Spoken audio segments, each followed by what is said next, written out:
furacão. Isso. Qual é a idade que você está usando agora? Hoje, neste momento, tenho 27. Todos os artistas morrem com 27. Essa luta é uma luta histórica. Não foi criada por mim, nem será por ninguém. A gente, na verdade, só está resistindo a essa sociedade. É uma resistência social. Filho certo de tudo que é santo. Desde sempre. Benedito uma pena ferida. Tá na carne uma bala perdida. Uma bala de prata guardada. Bem, eu acho que a militância, começou na minha própria rua. Eu acredito que eu sou uma pessoa privilegiada nesse sentido, porque apesar de nascer em uma comunidade estigmatizada, né? Mas enfim, assim, pensando no trabalho que comecei a realizar foi através da minha própria rua, uma rua bastante festeira, gente legal, principalmente que compreende, sem mesmo compreender a questão de gênero, de discriminações e tantos outros estigmas, sempre foi uma rua muito acessível. E assim, mesmo sem também compreender sobre essa questão da militância, a gente era bastante militante, já que a gente trabalhava com diversos recortes e desenvolvia algumas atividades em períodos festivos. E pensando nesses períodos festivos, a gente também já desenvolvia alguns trabalhos na área da militância LGBT. Diferente de muitas comunidades, a gente conseguia fazer, por exemplo, show de transformismo no ano de 98. Mas assim, pensar que a gente nem discute essa questão de gênero, ou a gente compreendia sobre a questão de LGBTfobia ou de homofobia, a gente só sabia que viado apanhava. Mas que a gente nessa época conseguia, e que a comunidade e as pessoas que viviam nesse espaço, elas tanto apoiavam, tanto participavam. Então, assim, isso sempre foi muito positivo. Nenhuma família naquela época poderia aceitar bem. Primeiro, porque não era algo, na época, o machismo imperava, ele estava bastante enraizado. Tanto que ainda lembro que pude observar algumas cenas de violência contra a mulher, de machismo, o homem não dançava, existe a época do El Chan e tantas outras, e todos os meninos que cresceram comigo não poderiam dançar, e hoje isso pode ser algo bastante observado, que houve um avanço significativo. Eu acredito que na escola foi um dos períodos mais difíceis, na própria comunidade também era difícil. Era quase que sufocante pensar, no meu caso, enquanto trans, eu não conseguia esconder a minha orientação sexual. Eu já era muito pintosa, molenga demais, rebolativa demais. Nenhuma das trans que cresceram comigo e outras, como assim a Lalesca de Capri, que na época era um ator transformista, mas você visualmente hoje, com os avanços da política, você pode observar que ela era de fato uma transexual, só que a gente não tinha a oportunidade de aflorar essa transexualidade, e todas que conseguiram esse feito acabaram sendo exterminadas deste planeta, pensando nessa perspectiva. A partir da morte da Lalesca de Capri em 2004, que eu acho que a militância em Norte de Amaralina de fato começou. Na época foi tão chocante, todo o contexto foi numa época festiva, né, religiosa, né, fundamentalista como o Natal, e ela foi assassinada simbolicamente nesse período, nesse dia, e eu estaria com ela.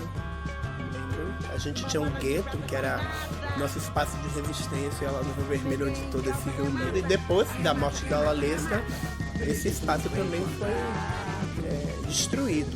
Tanto que em 2006, esse grupo de LGBTs, a gente pensando na visibilização do assassinato da própria Lalesca, nós fizemos a primeira semana da diversidade, que não foi a primeira feita no centro, mas foi no Nordeste de Amaralina, que foi a semana da diversidade da região Nordeste de Amaralina, em 2006, a qual a gente conseguiu debater em diversos espaços a questão da LGBTfobia. Quando a gente pensa nessa questão do racismo e da transfobia, no caso, na minha figura, o racismo ele nunca vai chegar primeiro, porque a transfobia sempre chegará. A figura ela causa muito mais transtorno socialmente pensando do que a questão do racismo. Como uma trans que sempre foi muito apreciadora das artes, vou pensar assim, uma palavra mais simbólica,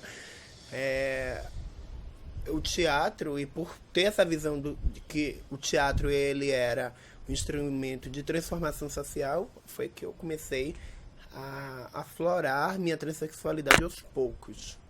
Não ter essa liberdade, primeiro, de ser quem eu era, que também não foi fácil no teatro, que também houve uma certa transfobia neste espaço, que é um espaço de liberdade. Deveria ser um espaço de liberdade, já que eu não poderia, em alguns momentos, ser impedida de usar o meu Paulette Furacão, era muito impactante. Mas só que eu também compreendi que, na verdade, era uma espécie de cuidado, porque mesmo estando naquele espaço, a gente também sabia que tinha aqueles entraves. Então também havia a camuflagem. Mas eu acredito que esse meu trabalho, essa minha militância foi muito fortalecida no teatro, na qual eu tive a oportunidade de ficar durante 10 anos da minha vida. Era uma peça que eu acredito que tinha uma projeção e assim foi solicitado que eu pudesse camuflar, na verdade, essa minha transexualidade para o bem da peça, para que não sofresse retaliações por conta dessa discriminação, já que a gente ainda não debatia essa questão da transexualidade. Tanto que assim eu recuei na época, e não me arrependo de ter recuado, porque eu acho também que houve uma transformação depois disso, mas que foi necessário para o bem do espetáculo. Eu já tinha estado em uma posição de gestão, não era meu primeiro trabalho nesse sentido. Enquanto trans, eu sempre defendi que deveria garantir este meu direito, tanto que depois do teatro me desenvolvi, coordenei um programa de inserção de jovens no mercado de trabalho, trabalhei em alguns programas de proteção, e coordenei algumas conferências, tanto LGBT, também da juventude. Eu fui a única trans a debater a questão da empregabilidade para a população LGBT em Brasília. Mais de 2.000 pessoas, era a única trans, e acredito que uma das poucas LGBTs. Também fazia parte da rede Afro-LGBT, do Fórum LGBT Baiano, e também fui a primeira conselheira de direitos humanos. E um dos meus maiores orgulhos é de pensar que eu não, diferente de vários LGBTs, eu não me camuflei, eu não quis usar deste personagem que eu precisei usar em diversas áreas, em diversas situações, mas que eu optei por poder garantir esse direito de ser uma transexual. Em um desses anos, desse trabalho que eu vinha desenvolvendo, eu recebi uma carta do Banco do Brasil, a única que recebeu na minha empresa, de bons serviços prestados, e Paulette Furacão. E o que era significativo. Trabalhei com mais de 4.000 jovens durante esse período, entrevistava coordenava 500 por ano, e assim, todos me respeitavam. E aí foi que eu vim entender que, na verdade, era uma questão de postura profissional, que eu poderia ser o que eu quisesse ser, a partir do momento que eu compreendesse essa questão. Tanto que aí fui convidada, através desses trabalhos que eu vinha desenvolvendo, fui convidada para assumir o núcleo LGBT da Secretaria de Justiça, Cidadania e Direitos Humanos. Foi desafiador, muito desafiador, que primeiro, e o mais engraçado, e o mais trágico, é que a minha transfobia não veio dos heterossexuais, que o preconceito não veio dos heterossexuais, ao contrário, eu tive muito apoio dos heterossexuais, mas fui boicotada, eu fui perseguida pelo movimento LGBT do estado da Bahia. Mas era um desafio muito grande ser uma transexual e precisava valorizar e representar o segmento, tirar este segmento da invisibilidade. E hoje eu percebo que foi um trabalho digno, porque hoje existem outras meninas em situação de poder. Então todo esforço valeu a pena. Foi uma caminhada dura, porém significativa. Quando eu tomei posse, e eu achei que a mídia baiana ela teve um amadurecimento muito grande. Nesse sentido, eu já esperava as retaliações através das matérias, mas que isso não aconteceu. Foram matérias bastante respeitosas. E baseado nessa questão, e por ser uma trans, esse projeto ele surgiu a partir da demanda de um ex interno, que era heterossexual. E aí começou a gente a desenvolver, a ouvir estes LGBTs que estavam nessas situações, e foi muito interessante. Nesse trabalho que foi desenvolvido, a gente conseguiu implantar 2 celas LGBTs. Uma aqui em Salvador e outra em Feira de Santana. Os diretores de mais de 20 unidades, eles participaram de uma capacitação para compreender, para atender melhor o público LGBT dentro da defensoria, e com esse trabalho que a gente desenvolveu foi esse fruto que aconteceu. Era algo que eu tinha em mente, eu acho que eu sempre quis. Porque eu achava que o movimento precisava de um representante. O movimento em si, não só as trans, que a gente também compreende que é o movimento mais vulnerável entre o movimento LGBT, mas que o movimento LGBT pudesse ter, de fato, um representante. E, novamente, eu destaco, e aí não foi apenas uma fala minha, mas de todas as candidatas, a própria Dion, a Leocrete e tantas, o quanto que a gente não recebeu nenhum tipo de apoio do movimento LGBT. Novamente, e uma incoerência muito grande, sabe? De você lutar por uma causa e você não ter o apoio necessário para uma causa, porque todos estavam envolvidos com seus candidatos que eram heterossexuais, que já estavam lá representados. O movimento, não só LGBT do estado da Bahia, mas aí eu já penso nacionalmente, a gente precisa ter foco, na verdade, o que é que a gente almeja. Eu compreendo que a homofobia, a LGBTfobia, ela hoje está visível. Ela sempre esteve aí, mas hoje ela está invisível. Se a gente hoje vê esses casos, é porque elas sempre aconteceram e que a gente não conseguia visibilizar.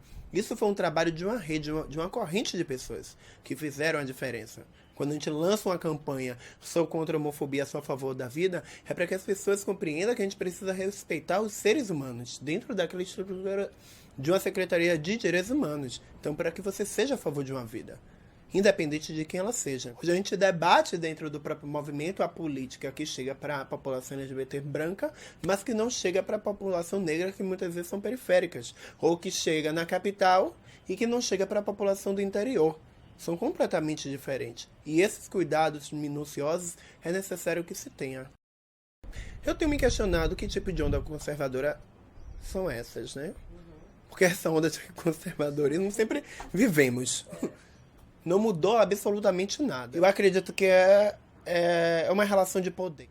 Você falar de LGBT garante votos. Isso é a perpetuação do poder. A gente percebe daqueles parlamentares que falam o tempo todo que eles não têm um projeto.